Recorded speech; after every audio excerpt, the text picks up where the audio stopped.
abandoned due to the militancy as well. We are now in the business of recovering, or in the process of recovering those fields, and also ensuring that the integrity of our infrastructure is maintained and sustained going forward. There is no question that the Nigerian delegation made the most of their history-making opportunity at the OPEC meeting for the benefit of Nigeria. Through a public presence on the dais with other OPEC member nations and through more informal meetings and dialogue with international oil ministers and representatives, the Nigerian Petroleum team helped bolster our country's standing as a key player on the world's oil production stage. And I believe that the stalwarts of OPEC were quite pleasantly surprised at what we brought to the table, even on our first meeting. We intend to work very strongly with OPEC as an organization and with the OPEC member countries to ensure that Nigeria is always and always will be a very strong player in OPEC and in the world's oil and gas sector. With the passage of the Nigerian Content Act, a movement for passage through the National Assembly of the Petroleum Industry Bill, implementation of the Gas Master Plan, renewed oil exploration activities in the Chad Basin, and focused attraction of new investors to Nigerian industry, Nigeria can show to OPEC and the world the serious long-term dedication that our country has made towards oil production. Let us keep our eyes on the ball for Nigeria. Let us keep our focus on moving this great country to levels that it has not been before, and on raising our economy to that will stand by any developed nation anywhere in the world. Nigeria is Africa's next major breakthrough in every sense. Past Minister of Petroleum, Alhaji Rilwan Lukman, offered glowing words for Mrs. Diezani Alison-Madueke as she stepped into her role as Minister of Petroleum Resources under President Goodluck Jonathan. Minister Lukman recognizes that the role requires a strong, visionary team to shepherd Nigeria's oil interests forward. OPEC and the international oil and gas industry will continue to look up to Nigeria to continue to support what we are trying to do, and the responsibility for that will, of course, naturally fall squarely on the shoulders of the Honorable Minister. And I am sure her shoulders are broad enough and strong enough to carry this very important burden, and I wish her, of course, the very best of luck. Mrs. Alison-Madueke was willing and eager to learn the lessons of the past from Minister Lukman. It is an invaluable experience and professionalism that veterans such as Alhaji Rilwan Lukman bring to the table. Therefore, it is critical that we learn from veterans such as himself, not just the secrets of our past, but of course the creative ways that we will glean to make progress as we go on into the future. The oil and gas sector is one of the oldest and strongest sectors, obviously. It is a mainstay of the Nigerian economy.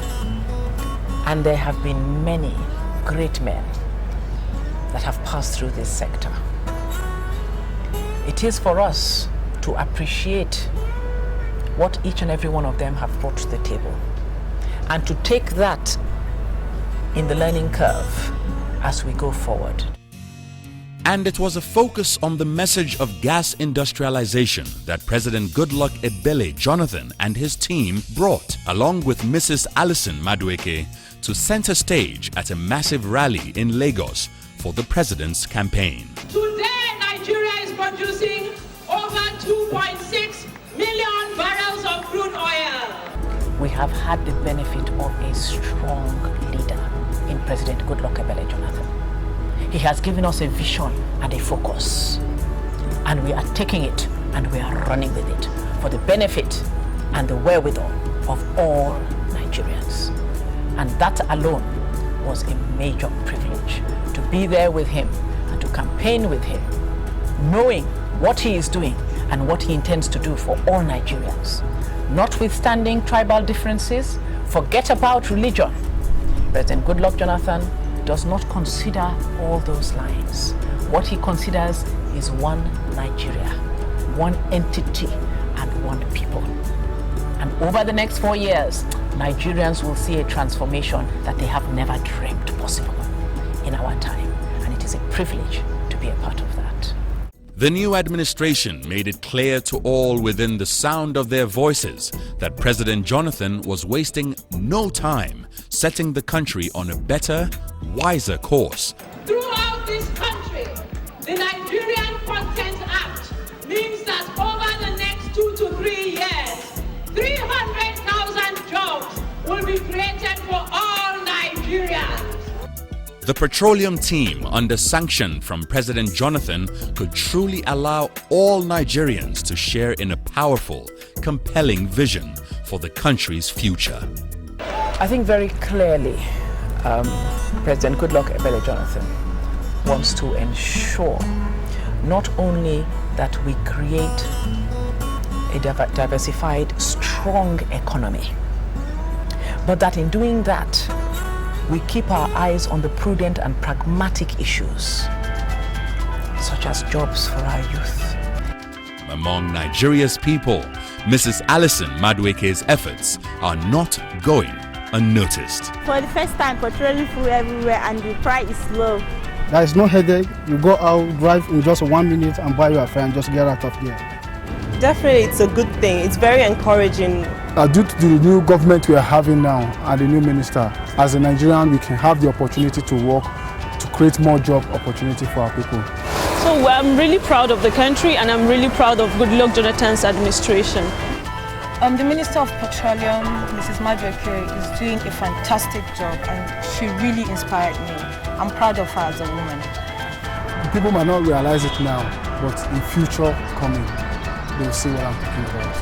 And Goodluck Jonathan will ensure that Nigeria is transformed in an incredible way over the next 4 years. To be a part of that transformation, to be a part of the wind of change, to affect the lives of masses in Nigeria, millions of Nigerian men and women, in a positive way. What is to come is far, far better than what has passed. And that Nigerians over the next 3 to 4 years will be able to look back and say, thank God that such an administration passed through this land. Looking forward, among the top priorities in the gas and oil sector, the administration is addressing: first, developing the necessary infrastructure to meet the objectives of Nigeria's gas master plan, which we intend and we know will blow open the gas sector in this country and in our economy, in fact, in the entire sub-Saharan Africa. All power sector investors are being advised that they can look forward to a fully liquid gas market in Nigeria. And on the critical issue of gas pipelines, President Jonathan and his team are exploring all options for funding, both from the public and private sectors. Nigeria has 187 trillion cubic feet of gas. Over the next 2 to 3 years, Nigerians will see the country become a gas exploration and production country, which it should rightly become. And that's, believe me, is taking it to a completely different level where we have never gone before. In their short tenure, President Goodluck Jonathan and his team have done what few had thought possible. First, they have outlined a clear roadmap to link our vast gas resources with economic growth. This is an amazing historic first for this country. Second, in the oil and gas sectors, the administration has made remarkable progress in the transformation of the Nigerian landscape to assure long-run sustainability. They have improved prices, and they have put contractual frameworks in motion. And third, they have built a robust infrastructure blueprint with clearly defined steps to address funding for the infrastructure in a timely and pragmatic manner. Now, as we look together toward our future, we do so with the confidence that President Jonathan and his Petroleum Resources team have a vision. It is a dream that we may all share. A dream of leveraging gas for economic growth, so that oil and gas will truly be working for all Nigeria. And if all you see in the reward is the impact that you as an individual can make on millions of people in a positive way, that dividend alone is more than enough. Toil onwards and upwards in the night, it will never fail you.